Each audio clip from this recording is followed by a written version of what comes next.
ሰላም እንዴት ናችሁ? እግዚአብሔር ይመስገን እኔ ሰላም ነኝ በበኩሌ። እንግዲህ ቤተሰቦቻችን የዩቱባችን ቤተሰብ የሆናችሁትን ሁሉ በዛሬው ዕለት እንኳን በሰላም ወደዚህ ቪዲዮ መጣችሁ እያልኩኝ ከዚህ በመቀጠል በዛሬው ዕለት የሚያሳያችሁት ምንድነው በስታታ ሶፍትዌር እንዴት ፓይ ቻርት እና ባር ግራፍን ማንሳት እንችላለን የሚል ሀሳብ ነው ይዤ የመጣሁት ማለት ነው። እንግዲህ እንደሚታወቁት በስታታ ሶፍትዌር ብዙ ዲስክሪፕቲቭ ስታቲክስ፣ ሪግሬሽን እንዲሁም ኢንስትሩመንታል ቫሪያብል እና የተለያዩትን መስራት እንደሚቻል ባለፈው ተነጋግረን ነበረ። እንግዲህ ዛሬ የመጀመሪያው የዩኒቫሬት ስታቲስቲካል ዲስክሪፕሽን እንዴት መጠቀም እንደምንችል በተለይ ዩኒቫሬት የሆኑት ቫሪያብሎች ከሌላኞቹ ቫሪያብሎች ጋር ሪሌሽንሺፕ የሌላቸው ግን በራሳቸው ብቻ ቆሞ መግለጽ የሚቻልበት ሁኔታ ዩኒቫሬት ነው የሚባለው። ለምሳሌ ትሬንድስ ኦፍ ኢንካም ብንል ኢንካም ትሬንድ ምን እንደሚመስል የ5 ዓመት፣ የ10 ዓመት፣ የ20 ዓመት ሊሆን ይችላል። ይሄ ከላኛው ጋር ምንም ሪሌሽንሺፕ መግለጽ አይቻልም። እሱ ራሱ በራሱ ምን መምሰል እንዳለበት በየዓመቱ መጨመሩን ወይ መቀነሱን የምናይበት ሊሆን ይችላል ማለት ነው። ሌሎችም ቫሪያብሎች አሉ እንደዚህ በዩኒቫሬት ደረጃ የሚታዩት ማለት ነው። እንግዲህ በእነዚህ እንደዚህ አይነቶቹ ቫሪያብሎች ምንድን ነው ማድረግ ያለብን? መግለጽ ያስፈልገናል፣ መተንተን ያስፈልገናል። ያ ማለት በዲስክሪፕቲቭ መልክ ዲስክሪፕቲቭ ስለሆነ ማለት ነው እነዚህ ማሳየት ያስፈልገናል። ይሄን ለማድረግ መጀመሪያ ምንድን ነው የምናደርገው? ስታታ ሶፍትዌር እንከፍታለን። ይህን ስታታ ሶፍትዌር ሳንከፍት ዳታችን አይዘር ስታታ ሶፍትዌር ወይም ደግሞ በኤክሴል ማስቀመጥ ያስፈልገናል ማለት ነው። በስታታ ሶፍትዌር አስቀምጠን ከሆነ ቀጥታ ወደዚህ እየመጣን እዚህ ፋይል ላይ ኦፕን የሚለውን ብቻ ነው የምንከፍተው።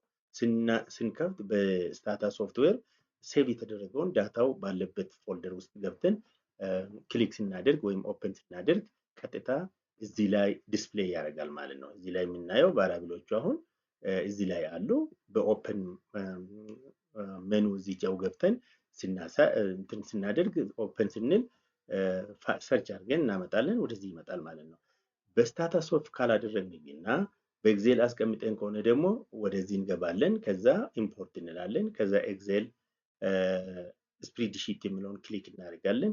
ክሊክ ካደረግን በኋላ ደግሞ ብሮዝ የሚል አለ። ከብሮዙ ደግሞ ስታታ ኤክሴሉ የት እንዳለ ፈልግ ማለት ነው። ፈልገን ፋይሉን ማወቅ አለብን። ፋይሉ ውስጥ እናመጣለን፣ ወደዚህ እናስገባ። በእንደዚህ አይነት ስታታ ኢንተርፌስ ላይ እናያለን ማለት ነው። በእንደዚህ አይነት ፎርም በስታታ ኢንተርፌስ ላይ ካስቀመጥን በኋላ ምንድን ነው የሚያስፈልገው የሚለውን ማወቅ አለብን ማለት ነው። ምንድን ነው የሚያስፈልገው? በስታታ ሶፍትዌር አስቀምጠናል። ያው ካስቀመጥን በኋላ ወደዚህ እናመጣለን። ከዛ በኋላ የፈለግነው ምንድን ነው? ዛሬ ግራፍ ባር ግራፍ መስራት ያስፈልጋል፣ ፓይ ቻርት ያስፈልገናል ብያለሁ። ስለዚህ ባር ግራፍ እንዴት ነው የምንሰራው? ባር ግራፍ ሜኑ ግራፍ ባር ካልን በኋላ ምንድን ነው በሚን ነው በኤች ሚን ወይም ደግሞ ሆሪዞንታሊ አስተኝተን ነው ማሳየት የፈለግነው ወይስ ደግሞ እንዲሁ ዝም ብሎ ወደ ላይ የሚቆም ማድረግ ነው የፈለግነው? ግራፍ ባር ብለን ቫሪያብሎቹን ለምሳሌ ኤጅ እና ኤጅ ስኬር ምን እንደሚመስሉ ማየት ከፈለግን ኢንተር ስናደርግ እንደዚህ ያሳየናል ማለት ነው። ግራፍ ባር ብለን ቫሪያብሎቹን እናስገባለን፣ እኔ ያመጣልናል ማለት ነው። ያ ካልፈለግንና በሆሪዞንታሊ እንዲተኛ ከፈለግን ደግሞ ግራፍ ኤች ባር ብለን ነው የምናስቀምጠው ማለት ነው። ግራፍ ኤች ባር ብለን እንደዚህ ኤጅ ስኩዌር ምናምን ካስቀመጥን በኋላ ይህንን ወደ ሆሪዞንታሊ አስተኝቶ ያመጣልናል ማለት ነው። ስለዚህ ባር ግራፍ ማለት በዚህ አይነት ዳታችንን የምናሳይ ሲሆን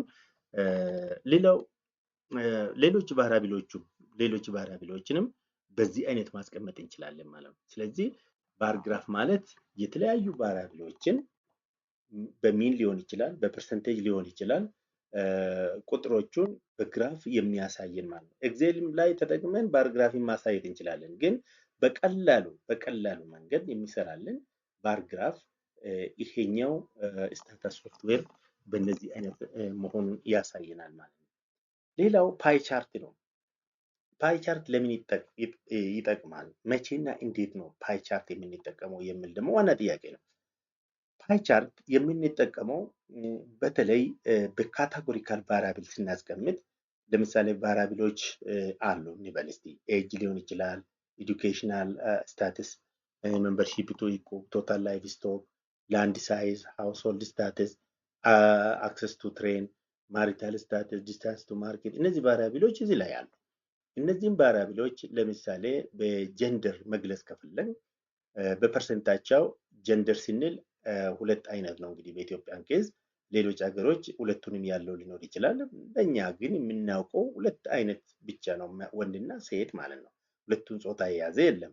ስለዚህ ወንድና ሴት የተባለውን ጀንደር በወንድ ወይም በሴት መግለጽ እንፈልጋለን ማለት ነው። በወንድና በሴት መግለጽ ከፈለን እነዚህ ቫሪያብሎች ለምሳሌ ኤጅ ወንድ አቭሬጁ ስንት ነው፣ ሴት አቭሬጅ እድሜ ስንት ነው፣ በኤዱኬሽን ደግሞ ምን ይመስላል፣ ሜምበርሺፕ ቱ ኢኮብ ምናምን ብዙ ናቸው። ግራፍ ፓይ ካልን በኋላ ግራፍ ፓይ ካልን በኋላ ኮማ ነው የምንለው።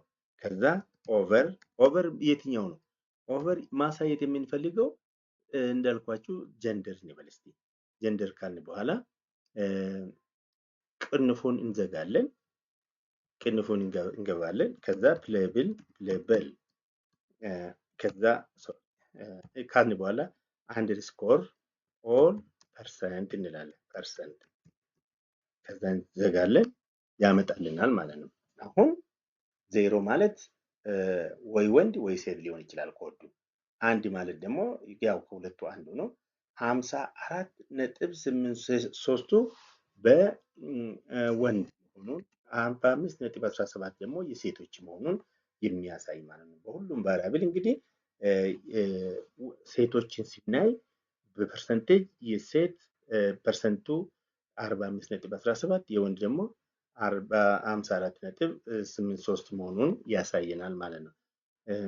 እና በሌሎችም ቫሪያብሎች በዚህ አይነት መስራት እንችላለን ማለት ነው። ለምሳሌ ግራፍ ፓይ ኦቨር ሃውስሆልድ ስታትስ ፕሌብል ኦል ፐርሰንቴጅ ካለ የሃውስሆልድ ስታትሱ ምንድን ነው? ሃውስሆልድ አሁን 0 አለ፣ 1 አለ። ስለዚህ 54.83 የወንድ ወይ የሴት የተቀረው ደግሞ የሌላው ተቃራኒ ጾታ መሆኑን ያሳያል ማለት ነው። ስለዚህ እነዚህ አይነቶቹን በማሳየት ባር ግራፊን መስራት እንችላለን ማለት ነው። ፓይ ቻርት ካልን በኋላ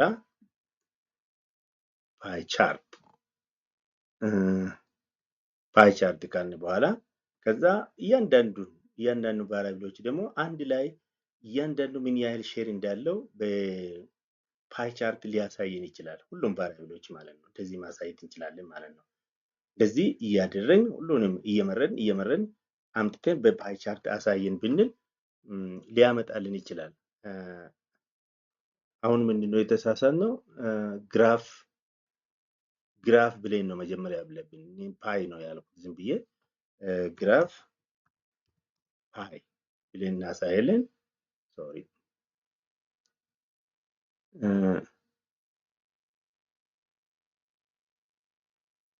ኦኬ ግራፍ ፓይ ቻርት ሳይሆን እንደዚህ ስናደርግ ይኸው ኤጅ ሼሩ ምንድነው? ኤጅ ስኩዌር፣ ኤዱኬሽን፣ ሜምበርሺፕ ቱ ኢኮብ፣ ቶታል ላይፍ ስቶክ፣ ላንድ ሳይዝ የነዚህ የቶታል ቫሪያብሎች በሙሉ እዚህ ውስጥ ነው ያለው ማለት ነው። እያንዳንዳቸው ምን ያህል ቫሪያብሎቹ በኤጅ አስቀምጦልናል። ኤጅ ስኩዌር አስቀምጠዋል። አሁን ሰፊውን ሜዳ የያዘው ማን ነው? ኤጅ ስኩዌር ነው ማለት ነው። ይሄኛው ኤጅ ስኩዌር ነው። ሌሎቹ ኤዱኬሽን ኤጅ ራሱን ጨምሮ ኤጅ ትንሽ ሁለተኛ ሼር ያለው ደግሞ ኤጅ ነው።